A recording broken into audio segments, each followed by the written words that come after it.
Hello everyone, आज है 30 मई और आज इस वीडियो में हम बात करेंगे वोडाफोन आइडिया के बारे में। देखिए, वोडाफोन आइडिया के शेयर में अगर आज देखो तो एक शार्प तेजी हमें देखने को मिली है और रीजन सिंपल है कि खबर आई है, उड़ती उड़ती खबर आई है कि अमेजॉन जो है वो यहां पर 20,000 करोड़ का निवेश कर सकता है। अगेन वीडियो को पूरा जरूर देखिएगा, मैं यहाँ पर क्या कहने की कोशिश कर रहा हूँ। वीडियो को शुरू करूँ उससे पहले अगर आपने अभी तक चैनल को सब्सक्राइब नहीं किया है तो प्लीज़ अभी इसे सब्सक्राइब कर लीजिए, क्योंकि आगे भी बहुत सारे वीडियोस हैं जो आपको काफ़ी ज़्यादा हेल्प करेंगे। तो वोडाफोन आइडिया 9 रुपये 25 पैसे के आसपास शेयर ट्रेड कर रहा है। एक बड़ी रफ्तार हमें देखने को मिली, गिरावट भी आई, थोड़ी बहुत तेजी आई, फिर वापस से कंसोलिडेट कर रहा है। एक महीने में देखे तो जहां था वहीं पर आ चुका है। इस बीच 8 रुपए तक भी शेयर चला गया था, तेजी भी आई थी, वापस टूट के बिखरा, वापस तेजी की तरफ भाग रहा है। एक साल में अगर आप देखो तो 7% का ग्रोथ भी देखने को मिल रहा है। यहां पर गिरावट की बात करें तो 6 रुपए से भी नीचे ये शेयर टूट गया था, वापस से बाउंस बैक किया, 16 16.5 तक पहुंचा, लेकिन उसके बाद लगातार ये टूट रहा है। और अब बड़ी खबर यहां पर ये है, और अगेन मैं कह दूं ये कोई कंफर्म न्यूज नहीं है, तो इस न्यूज के चलते खरीदारी करने मत लग जाइएगा।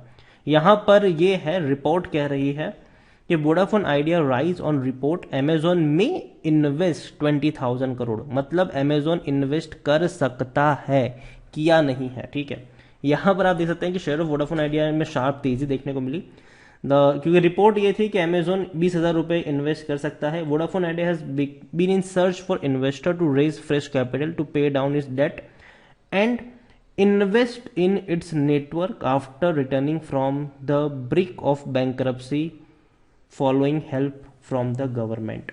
देखिए, सरकार की तरफ से इसको हेल्प नहीं मिलती क्योंकि बहुत सारा कर्जा इनको चुकाना है टेलीकॉम डिपार्टमेंट को, और अगर वो चुकाने के लिए हेल्प नहीं मिलती, इवन अगर आप देखो तो हर साल इनको 5,000 करोड़ रुपए चुकाने हैं। ठीक है, टेलीकॉस को 5,000 करोड़, कुल 50,000 करोड़ का कर्जा है, हर साल इनको 5,000 करोड़ रुपए चुकाने हैं, और ये सुप्रीम कोर्ट ने बोला है इनको। तो कंपनी, और इवन पहला तो भैया चुका नहीं पाए थे, तो सरकार ने बोला कि चलो ठीक है भैया, पैसा नहीं, मतलब आप हम इक्विटी ले लेते हैं यहाँ पर। तो सरकार ने यहाँ पर इक्विटी ले ली और बहुत बड़ी क्वांटिटी में इक्विटी ली है। अब देखो, अगले साल भी तो पैसा चुकाना रहेगा ना, उसके अलावा स्पेक्ट्रम भी तो खरीदने पड़ेंगे इनको, 5G वाले। इसके अलावा कंपटीशन में भी तो टिके रहना है, पैसा भी चाहिए, फ्रेश कैपिटल भी चाहिए। तो वोडाफोन आइडिया को भैया पैसा जुटाना ही पड़ेगा किसी ना किसी तरीके से, और वोडाफोन आइडिया लंबे समय से इन्वेस्टर्स को ढूंढ रही है।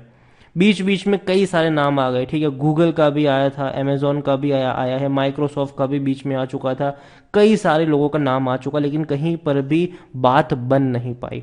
उसी तरीके से एक बार फिर से वो अमेजॉन का यहाँ पर नाम आ रहा है। Company has allowed the government to convert the majority chunk of adjusted gross revenue and interest pay to equity. जैसे कि मैंने कहा कि चुका नहीं पा रहे थे तो इक्विटी इन्होंने दे दी थी यहाँ पर। अब अगले साल भी पैसा चुकाना है, तब भी भैया इक्विटी देंगे तो क्या ही हालत हो जाएंगी इनकी। तो इनको किसी ना किसी तरीके से पैसा जुटाना है। ओवर द पास्ट 2.5 ईयर्स अगर आप देखो तो पिछले 2.5 साल के अंदर यूएस टेक जायंट्स जैसे कि फेसबुक, गूगल, माइक्रोसॉफ्ट, इन्होंने इन्वेस्ट किया है इंडिया के टेलीकॉम ऑपरेटर्स में, जिसमें रिलायंस है और भारती एयरटेल है। ठीक है, वोडाफोन में किसी ने अभी तक इन्वेस्ट नहीं किया है। ठीक है, क्यों इन्वेस्ट क्यों किया? क्योंकि भैया फेसबुक, गूगल, माइक्रोसॉफ्ट ये भैया चाहते हैं कि अपनी जो क्लाउड ऑफरिंग है उसको इंडिया में और ज्यादा मजबूत बनाया जाए। अब according to International Data Corporation report, India public cloud market is expected to touch revenue by nearly 11 billion by 2025 from 4.5 billion जो अभी है। ठीक है, तो Vodafone Idea invest from Amazon will not only breathe new life for the company but will also enable its compete with rivals Airtel and Jio at a time when Indian government is preparing to auction fifth, मतलब 5G की बात कर रहे हैं यहाँ पर। ठीक है, अब जाहिर सी बात है पैसों की जरूरत है। अगर आपको स्पेक्ट्रम खरीदने हैं, 5G स्पेक्ट्रम खरीदने हैं, आपको पैसे चाहिए होंगे, और पैसे भैया कहाँ से आएंगे? फंड रेज से ही आएंगे। दूसरी खबर यहाँ पर यह भी थी कि जो कुमार मंगलम बिरला है उनकी तरफ से स्टेटमेंट भी आया था कि absolutely committed to stay invested in Vodafone Idea, मतलब उनका ये कहना है कि हम कहीं भाग नहीं रहे, हम यहीं पर है, वोडाफोन आइडिया में इन्वेस्टेड रहेंगे। लार्ज कैप शेयर है, 28,000 करोड़ से भी ज्यादा का इसका मार्केट कैप है। वॉल्यूम्स अगर आप देखो तो 10.5 करोड़ से भी ज्यादा का एनएससी में है और 3 करोड़ से भी ज्यादा का बीएससी में है। इवन जो सबसे बड़ी प्रॉब्लम है कंपनी की वो ये है कि डेट बहुत ज्यादा है इनके ऊपर, कर्जा बहुत ज्यादा है। ठीक है, हर क्वार्टर में कंपनी 6 से 7 हजार करोड़ का लॉस हर क्वार्टर में कर रही है।